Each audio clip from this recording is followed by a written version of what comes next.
For the first time, Johnny Ball has opened out about his health battle, revealing that he has been discreetly battling prostate cancer. The 1967 children's TV icon, now 87, disclosed that he was diagnosed in August 2022 and has been undergoing treatment.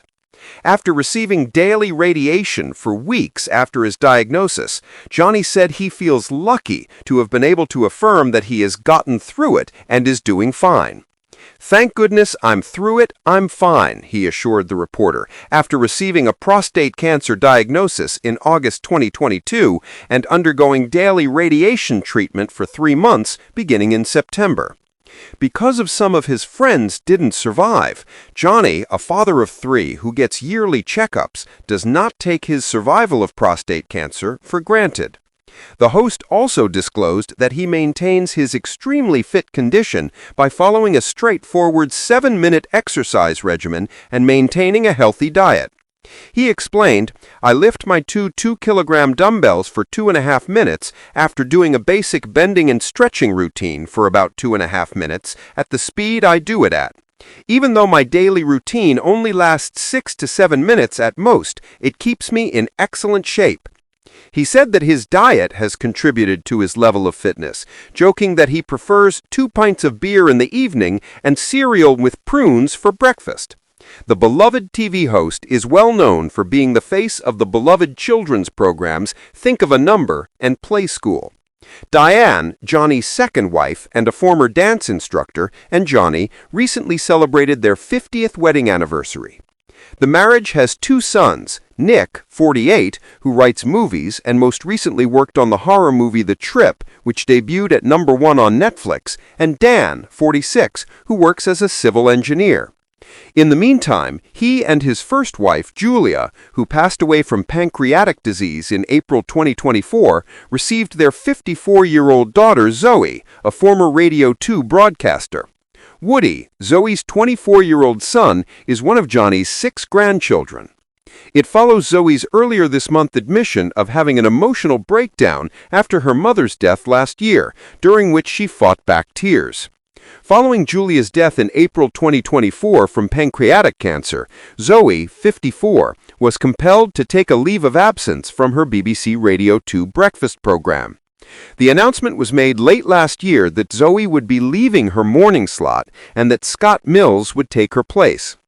Zoe has now spoken out about her mother's death and the overwhelming effect it had on her, stating that she had to take time off work after having a breakdown. Speaking on her Persephonica podcast, Dig It with Joe Wiley, Zoe said, "I couldn't work.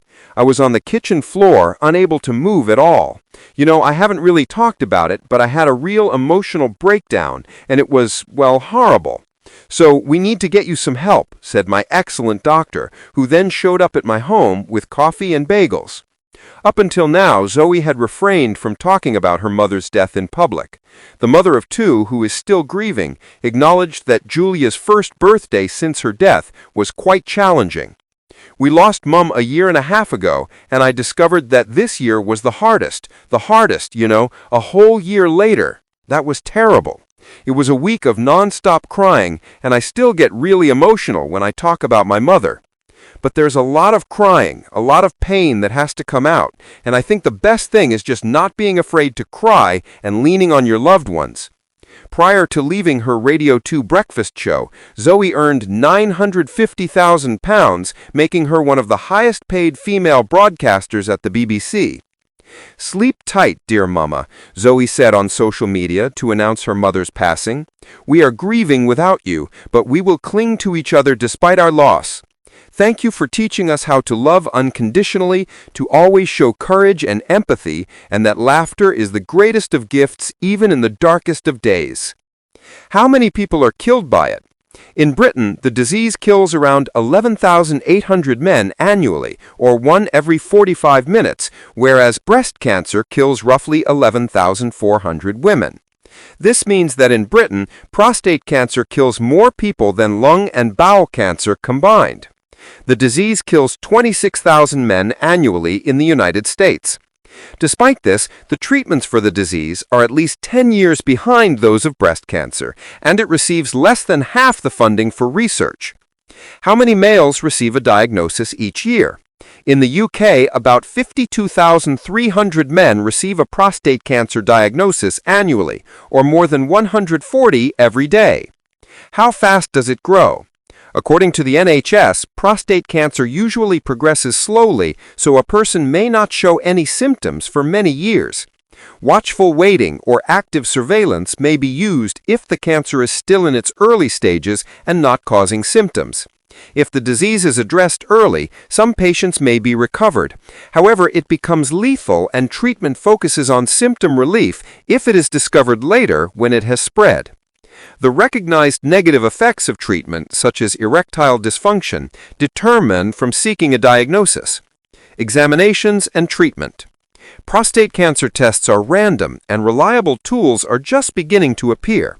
Since the tests have been too unreliable for years, there's no national prostate screening program. Making treatment decisions is difficult because doctors find it difficult to differentiate between aggressive and less dangerous tumors.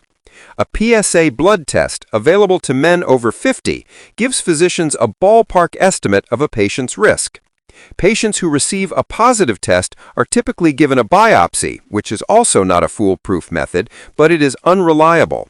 Although the exact etiology of prostate cancer is unknown, known risk factors include age, weight, and inactivity.